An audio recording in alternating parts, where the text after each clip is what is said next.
Welcome to Empowered by AI, the podcast for women entrepreneurs ready to harness AI to take their businesses to the next level. I'm your host, Michelle Muncie Silva, founder of Innovative AI Studios. You may have left corporate life to start this entrepreneurial journey, but you don't have to go it alone. Here, you'll find a supportive community of like-minded women and an invaluable thought partner each week, as my guests and I share actionable insights you can use right away. So let's dive in together. There's your gorgeous self. How you doing? Good. How are you? Can't complain, girl. I can't complain. It don't pay to. Okay. Tell me what's going on with you. Girl, I've been doing a little bit of everything. I'm always tapping at something. If it's not education, it's project management. I recently took a course in cybersecurity, but I'm always in AI. But I love it though. I know it when people don't know what's going on, it may seem like I'm all over, but I love it because everything that I have experience in, I always find ways to tie it in with AI. So it works perfect. It go hand in hand, whatever I do. So I just love it. And I'm always willing to learn something new. I'm always looking to skill up. And of course, with AI, it's so robust. It's something that's always changing. Once you learn one tool, here comes another one. Yeah. Oh my God. Yeah. It's so easy to go down a rabbit hole with all these different tools. Because ChatGPT used to be my boyfriend, but I cheated on him a long time ago with Claude. Yeah, no, ChatGPT 5, I just had a whole breakup with that. Yeah. Oh, I just can't get with 5. I'll Yeah. stay with 4 when I'm over there because Chatty be doing some things and saying something. I say, see, this is why I departed ways with you. This why I divorced you because you're not right. I love Claude and Perplexity a little bit more, and I like Poe as well. Yeah. Yes, absolutely. So that's what I've been doing lately, and working a lot more in reset, helping women. And I just recently started offering it to men like 2 or 3 months ago. So now reset is for men and women to overcome and defeat trauma. So I love it. I love it. About a month ago, I had a consultation with a couple actually, and that was so great because that was a first. I had never had a consultation with a couple. Well, they coming on board, but we just had our consultation last month, and I was just like head over heels. I was like, oh my God, this is really happening. This is what I'm doing. Well, So tell I me love about it. Reset. What is that? That's an organization. I say organization, but I'm certified trauma certified life coach. So it's all about life, but I focus mostly on trauma and helping people overcome and defeat trauma because everybody, we don't want to, what's the word I want to use? We don't want to face it, but a lot of times all of us are walking around like walking ticking bombs, just so full of trauma. And if you're not aware of it, you're not familiar exactly what trauma is, then you don't know. We're holding old wounds from our childhood, holding grudges against an old boss, maybe just anybody, just in all of this I do trauma, that. just all of this trauma just all bottled up inside, and it's not good. And it took me forever to realize it myself because I was always easy to brag on. Oh, I wear my heart on my sleeve. I wear my heart on my sleeve. But that's not always the way to go because at the end of the day, you're hurting yourself. Yeah. And not to get religious or anything, but one Sunday, maybe 2 Sundays ago, word was about forgiveness. The whole time you thinking you hurting them by not forgiving them, but you're just basically just hurting yourself. So you're holding on to unforgiveness trauma. Yeah. And we don't realize that. I love it though, especially when I get to share my story. I haven't shared everything, but when I get to share my story with my clients and my potential clients about how reset was birthed to begin with. And I may not be a psychiatrist. I may not have those letters behind my name, but I've actually experienced and overcame trauma. And that's how reset was birthed. There you go. Yes, absolutely. Absolutely. Your clients are blessed to have you. Yes, I love it. Let's dive in, Miss Kee Jones. Let's talk about you. Are you All right. ready? Yes, Right. I see. So When Bears was alone, Bells ringing, whistles blow. Okay, let's start at the beginning. What inspired you to lead in AI, and like what kind of moment really solidified your commitment to getting AI out into the world? Let's see, because it started out like it would be strange. It's strange. It didn't start out a traditional way. It started out because I'm really a planner girl at heart. I'm a paper junkie, okay? That's another thing a lot of people don't know about me. I'm a paper junkie. My daughter stayed fussing at me. She was like, Mama, you're a pack rat. Where you going with all these different journals and all these different planners and you're not even using some of them? So basically, that's really how it started out when I started playing around. An older friend introduced me. I was already playing around in Mid Journey, but she introduced me to it even more. And when I started tapping more into Mid Journey and started seeing the things that I can do with it, hey, I don't have to be paying for all those stickers anymore. I can make my own stickers. And that's kind of part of it, what got me into it. But really, what really inspired me was seeing how AI could be not only a door opener, but not being a gatekeeper as well. So I realized also that Black women and underrepresented voices, they weren't at the table and being left out of shaping the same very tools that we use every day. That's what's shaping our future. But one of the moments that really solidified it was when I was working in a district and I had introduced to the principal what I was doing at the previous company that I was at. And I was like, I can possibly do workshops or whatever if you want me to.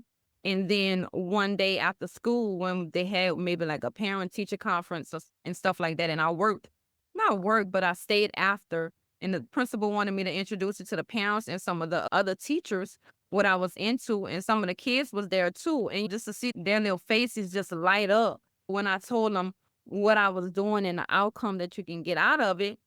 And just that look on their face was like, oh yeah, I belong here. I could do this. So that was the moment that solidified things. And I was like, I can't just dabble and play around in AI. I gotta lead it. Mm-hmm. I said, I was just gonna was one of the moments that solidified it. Yeah, and I was you made me think about that you've said that representation isn't optional. And this is one of those examples. When people see you presenting, they might maybe see themselves as something's possible for me now. And you've said Absolutely. it's essential, right? So how do you help Black women feel like they truly belong in spaces where they've been historically underrepresented? I'm gonna say like one of the sayings. I just keep saying it. It sounded like a broken record. I help by reminding them that they don't have to shrink themselves. Walk into these spaces and these places like you belong here. You bring the perspective. You're not here to replicate anybody. You just go as your authentic self. So when I created my space, like Reset, authenticity is a standard. So I also let them know you challenge these institutions and these places to include us where we belong, but also value our presence. So belonging is not about filling in and shrinking yourself. It's about reshaping the room so you can bring a difference to everybody and make everybody shine in the room, not just yourself. And Yes, ma'am. I'm interested what you think are the kinds of like technical and non-technical skills that are really most important right now for someone who wants to begin working with AI, especially if they're coming in and not seeing a lot of people in the room where they're like, okay, Right. I don't see myself in this space yet. What can they do to make themselves feel a little bit more comfortable, a little bit more engaged with those skill sets? Okay, I'm gonna talk about from the technical side of things first. Don't try to do all the things. I say pick a niche, pick something and stick to it. Learn it. Learn the foundations first. Learn it, and you can start out with just as simple as basic coding. Again, don't try to do it all. Basic coding, learn terminology for one thing, so you can hold a conversation. So when you're talking to somebody about all of this, you're gonna know the terminology when they say it. The data literacy, that's another one. Learn that too. And also understand, again, back to the fundamentals. Also understand how these models are trained. So that's from the technical side. And let me think. From the not technical side, Just use some of the skills that you're already using and you don't even know that you're using them, like your critical thinking skills. Be great at communication. And one that I'm very big on in AI is ethical awareness. That's one of the big ones. So it's a lot of people that's not into tech, they think it's all about just math. It's not about math, it's about meaning. That's what I tell people. So you just build ethical, responsible systems. If you don't understand people, you don't understand the culture, and you don't understand the history, go back to the fundamentals. Mm-hmm. And you're such an advocate for ethical AI use. What is something that you think every woman entering the space needs to understand about bias, about fairness in these systems? I would say they should understand that AI, it doesn't come neutral, okay? It's only how they always tell us, it's what we put into it, what we feed it. So if it reflects the data that we're feeding it, and that data, of course, is going to reflect society's biases. So you don't question it, you're just repeating harm. Again, for those in the back, if you don't question it, you're just repeating harm. So bias pretty much isn't just what I want to say, it's not just a technical glitch, it's human responsibility. So every woman entering into this space needs to be both a builder and she needs to be a watchdog. I love that. I love it. Mm, And yeah. that really leads me to wonder, it's okay at this point. So how do you balance? How do you find that balance? You've got the enthusiastic passion for the possibilities. I'm so excited to dive into this, but we've got to balance it with that caution because it can reinforce some inequities if we're not really intentional. So how do you suggest we move forward there? That's a good one. And I know it may sound crazy what I'm about to say, but what works for me is I balance it with tension. And I know it sounds crazy, but you know how sometimes people say that they work better under pressure. Some people do, some don't. Like a lot of people work good when they're out on the last minute assignments. Oh, they could get it done so well.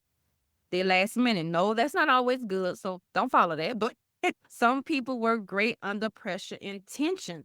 But I also look at it like this. I celebrate AI's breakthroughs, but I'm big on interrogating those blind spots. So it's not about choosing hope or caution. It's about holding both accountable. So I believe in responsible innovation. If it doesn't serve the most marginalized, then it isn't truly about progress. Do you think there's like an overlooked way that we can all contribute to making AI more equitable? So even if we're not the tech ourselves, we're participating in it. How can we contribute to increasing AI equitably?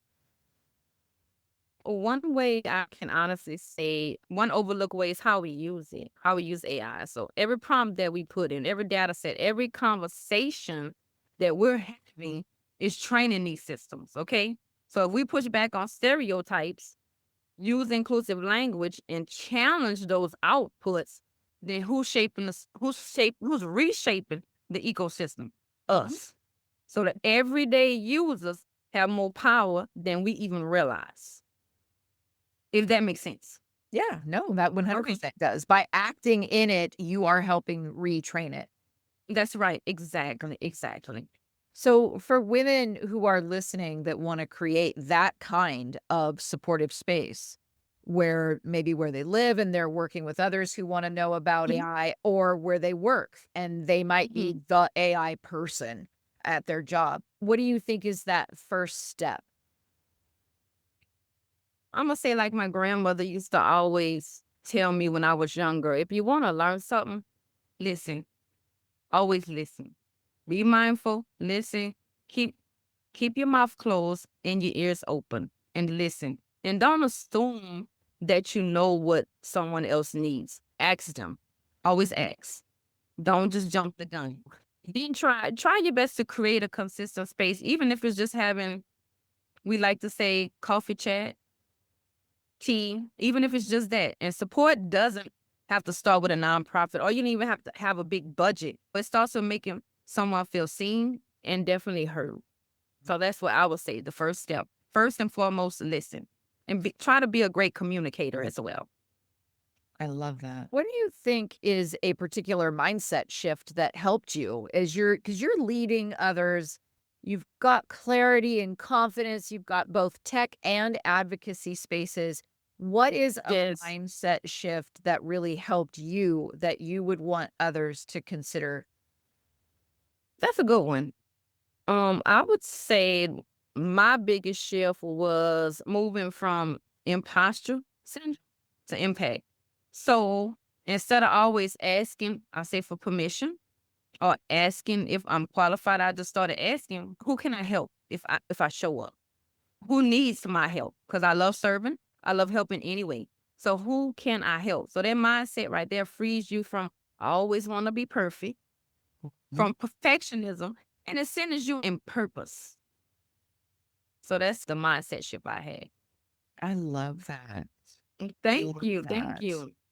Now, because you've done so much work in service, in helping others, can you think of a particular story where someone in your community went from maybe that uncertain space to empowered with AI? Like what shifted for them?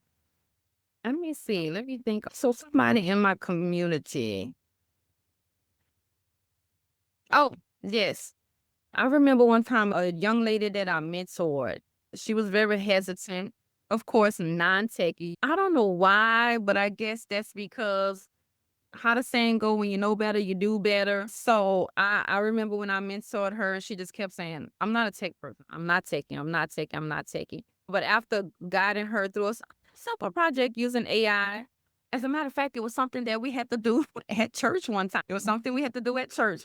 And I helped her make up a song using AI to analyze her song lyrics. So she realized after all that, it's not that bad after all. It's not a distant thing or nothing like that. It pulled out her, I want to say, creative skills, her personal skills, and just to let her know all of this is accessible. It's right at your hands. So I seen a shift of it shifted from for her from ownership till she went to consuming tech to creating it. So I really did like that. I was like, girl, you made a whole song, girl. You made a whole song.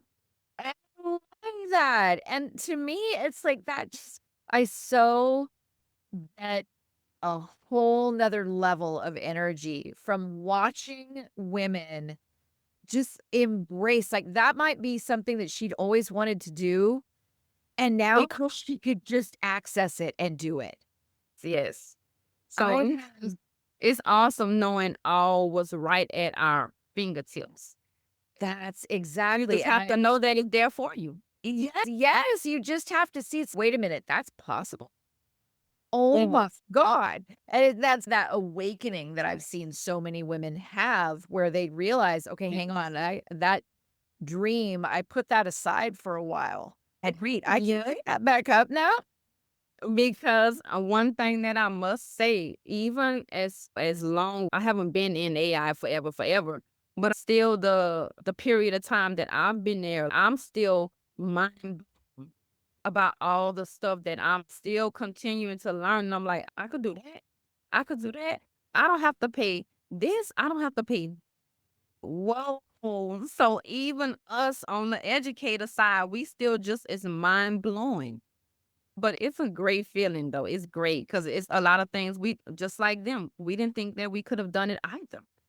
Exactly. Yes, so it's great. It's great. It's great. So, Yeah. what is next for your company reset, and how can listeners connect with you as they move forward? Reset. I'm just so excited for our what I can tell you now. I just announced a podcast, so I'm going to do a podcast. And gonna be everything basically what I tap in. Everything everything is available to talk about on my podcast. When I tell you from cybersecurity to cloud to AI, project management, ed tech, K-12, higher education, faith, wellness, you name it, we could talk about it on Kee's podcast. I love it. But overall, Reset is evolving. I want to have it like a hub where tech and wellness and equity collides. all in one, building out programs that merge mental health with digital literacy, leadership, and AI ethics overall. So listeners, they can support by joining my workshops or even collaborating or partnership with us to bring reset, maybe even into schools and workplaces, or simply just spreading the word. 'Cause reset isn't just a mission. It isn't just my baby. It's a movement. Because especially in these tech spaces, especially in big tech spaces, everything's all about tech and we forget about our mental health. And especially when we already workaholics, it's already in us. And we forget about us. We forget about self-care. And again, we forget about our mental health. I want to find ways where I can always continue to tie that in. I think that is so important because we have realized initially when we started with AI, it was, oh, this is going to give you so much more free time, so much more downtime. Productivity is just going to move the charts. But what so many women I talk to have done is it didn't give them more free time. It brought those creative ideas that were in the It made them want more. exact More. made them want more. So they're even busier than they were. I tell you, we are constantly going down an AI rabbit hole. And sometimes we don't know if that's good or bad. But we have to stay abreast of it because it's very robust and it's just moving. And if you don't keep up with the time, it's going to leave you behind. I So, love that word robust. That is a really good way to describe it. I'm telling you, it's extremely fast. It's going faster than the Energizer Bunny. I always try to remind women and now men as well, whether you're in tech, whether you're in construction, whether you're in education, no matter what industry you're in, always put you first. Always put your mental health first. So that's why I say I always try to find ways to tie reset in with everything, every niche that I'm tapping in. And we are all the better for you diving into those niches. Yeah. I love it. So yeah, that's what's going to be on the podcast. I'm going to talk about everything. Oh my God, I love it. When you get the link, you're going to give it to me. I'm going to put it in the show notes because that's going to be amazing. Are going to tune in. Yes, you're going to have to. It's called Kee It Real instead of keep with the K-E-E-P. Keep it real. No, it's called Kee It Real. So we're going to keep everything real on that podcast. We're going to talk about the good and the bad, the ugly and the beautiful about AI. We're gonna just be very transparent because again, like I tell people, AI has its pros and cons. We're not gonna act like it doesn't have its pros and cons because it does. But it's a very great tool. But we just want everyone to be responsible. Use it responsibly and most of all ethically. Yeah. So yeah, Kee It Real. I love it. All right. We are subscribers as of today o'clock. Yes. Kee, thank you so much for joining us. We are welcome. We're all the better for having listened to you and hung out with you. So thank you again. My pleasure. My pleasure. And anytime I'll be more than welcome to come on. All right. Have a good one. Thank you for tuning in to Empowered by AI. If today's episode sparked ideas, don't wait. Follow the link in the show notes to visit innovativeaistudio.com and download your free resource, created to help you put today's insights into practice. Be sure to subscribe so you don't miss out on future episodes packed with more tips, tools, and inspiring stories. Until next time, stay empowered and keep innovating.